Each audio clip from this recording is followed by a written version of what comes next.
Hi guys, today we're going to be taking a look at technology readiness of District 161. And in this presentation we're going to give an overview of the assessment used, explain how the assessment was taken, and then we're going to go into detail on each area of this assessment and explain why certain numbers were given to certain areas. So let's go ahead and get started. So for the project overview, I wanted to make sure I gave us a little bit of an idea of what this project was about. So this assessment tool was used to determine how ready and apt a district is in order to institute, utilize, and apply technology learning standards into the curriculum. In addition, I wanted to be sure that we looked into teacher education and technology because the teachers can't utilize something if they don't understand it in the first place. So what am I hoping the outcome is going to be? My hope of this assessment was for me to see if my current district is utilizing technology to the best of our ability. In other words, are we making our best effort possible to utilize best practices and instruct students in a way that is 21st century learning, or are we simply using iPads as a way to make students quiet during stations? So that's the big question. How was this assessment taken? There were many pieces to the puzzle when taking this assessment, but I made sure to include teacher and staff feedback from multiple resources, as well as my own personal feedback. In addition, I observed classrooms in multiple grade levels in order to see if there was any consistency. And finally, I exampled professional development and opportunities that were there from other administrative information to see what technology incorporation looks like from their end as well.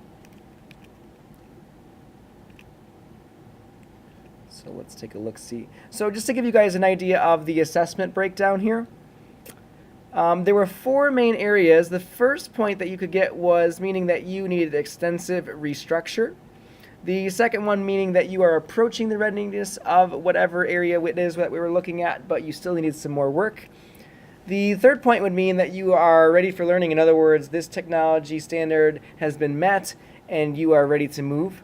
And then the fourth point would mean that you are exceeding the requirement for that specific category.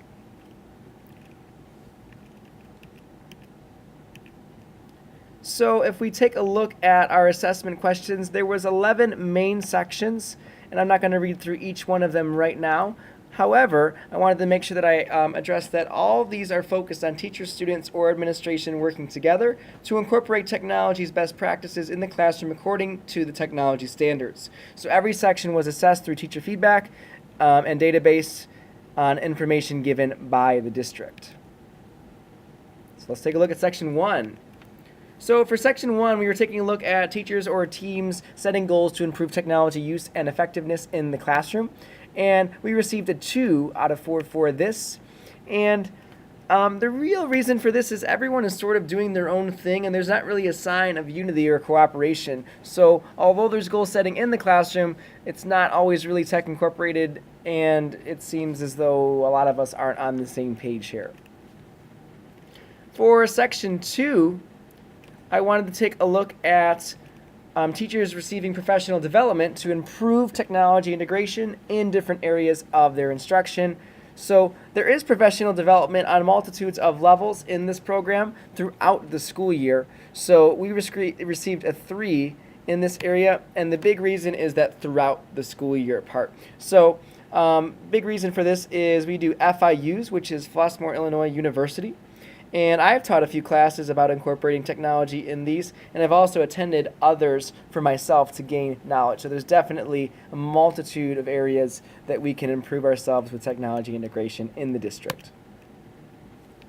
For section 3, were all students equipped with devices suitable and teachers working together to meet different needs of their classroom utilizing this technology? We received a 2 in this area, and there's a few main reasons for this. iPads students currently have are 7 years old. The OS software is no longer able to run certain applications, or will only run sometimes. So this makes it incredibly hard for teachers to assign work for students when it's unreliable and not functional half the time. With that said, in many cases, differentiation does occur and students are able to get some things accomplished with a lot of teacher support and troubleshooting. So it would seem that the budget in technology needs to be revamped in some ways to help us incorporate some newer technology and also be able to differentiate it a little bit further. For section 4, new digital resources are shared openly as a staff regularly at meetings to assist one another. Had a few questions for this one. Openly, collaboration, or is it really just a contest? And that's the key word here. Although there's collaboration at times, there's rarely a time where things are shared openly between staff.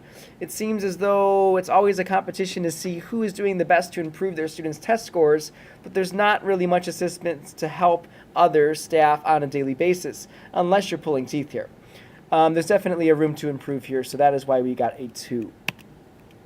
For section 5, we were taking a look at teachers being able to establish a digital learning climate and to display how the internet is used safely. And we just received a 3 for that. And there's a few main reasons for that. Nearly all of our teachers in the building and district construct multiple digital citizenship lessons throughout the year. It's important that we're teaching our students how to behave on the internet and also what consequences could be there if students don't use the internet safely. Teachers also do a fantastic job modeling the behaviors for students. The do as I say, not as I do saying doesn't work for teaching because we have to model that behavior. Modeling is the key. So moving right along to section 6, educators work together and collaborate weekly to improve student achievement utilizing technology, what's working and what's not. We received a 2 in this area, and the real reason is for these 3 things here. It seems as though the biggest issue is planning and collaboration time is spent doing other things. So there's very rarely a time when teachers discuss how to better incorporate technology into their lessons across any grade level that I've observed or asked. Teachers also don't really observe other teachers to learn from each other, and we don't often reflect about how to better incorporate technology as a team. Moving along to section 7, teachers utilize technology to create personal learning paths that were once thought to be impossible without technology. So we did receive a 3 in this area. And although technology isn't always working properly, we do try to ensure that students are on paths to success regardless of their current learning level. So whether it be with applications on iPads, exit tickets through Kahoot, or assessments through Google Forms, teachers are advocating for differentiated and personal learning paths for students. The only piece missing here is consistency week after week. So administration needs to work on stricter guidelines on what people are using, when they're using it, and how they're using it, as there seems to be no common trend here. When I'm moving right along to section number 8, technology is more than just something students go on in stations. There's a purpose behind these activities, and they lead towards higher level thinking. We received a 2 in this area. And there's just really a couple of reasons here. It seems as though teachers don't really go back and think about what they have done differently until it's too late, because there are often many instances where the same application or program is used in many lessons. If the reflection occurs, then higher level thinking can happen the next time around, and that's what's important. For section number 9 rolling in here, we're looking at teachers creating learning goals for students that allow technology to track student targets and keep tabs on their learning. So we did receive a 2 in this area as well, and there's a couple reasons for that. Technology incorporation, the frequency in which we do it, and also are things actually reliable here. So many times teachers are tracking student data, but it's on paper or binder-based pieces for students and not technology-based. In addition, the frequency in which the teachers do this is sometimes leaving more to be desired. And lastly, it seems that much of the data is unreliable in comparison to other programs that are being used. So that's the key, is that reliability. Administration needs to supply teachers with more guidance in this system if we want to be more successful. In section 10, we were looking at if staff or teams create ways for students to reflect on their learning utilizing technology. We received a 2 in this area as well. The 2 questions that I really had was how often, as is it really authentic? It would seem yet again that teachers don't reflect often enough in their use with technology, and also they may not have that much authenticity when doing this. Perhaps a reflection essay once a week on technology usage could increase productivity in this area. Something needs to change here though. Reflection is a key component to success in incorporating technology and in the education field in general. Moving right along to section 11. Teachers and students utilize data in their instruction, learning, and students always know what they are working towards. That "and" is super key.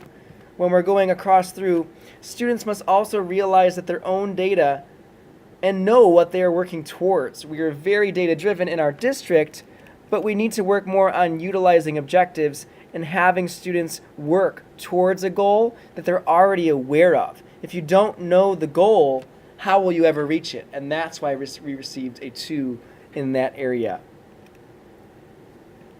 So to sum up here, District 161 is well on the way, and we scored indicated that we are approaching in most of these areas to be successful in incorporating best practices of technology in all of our classrooms.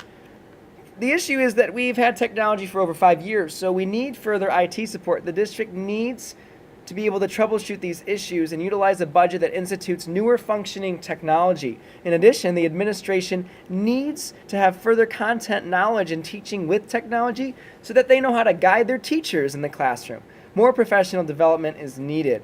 And lastly, we need to focus more on teacher reflection. Without reflection, no growth can happen. We talk about that with our students, but it's time the teachers start taking that step as well. Thanks for listening.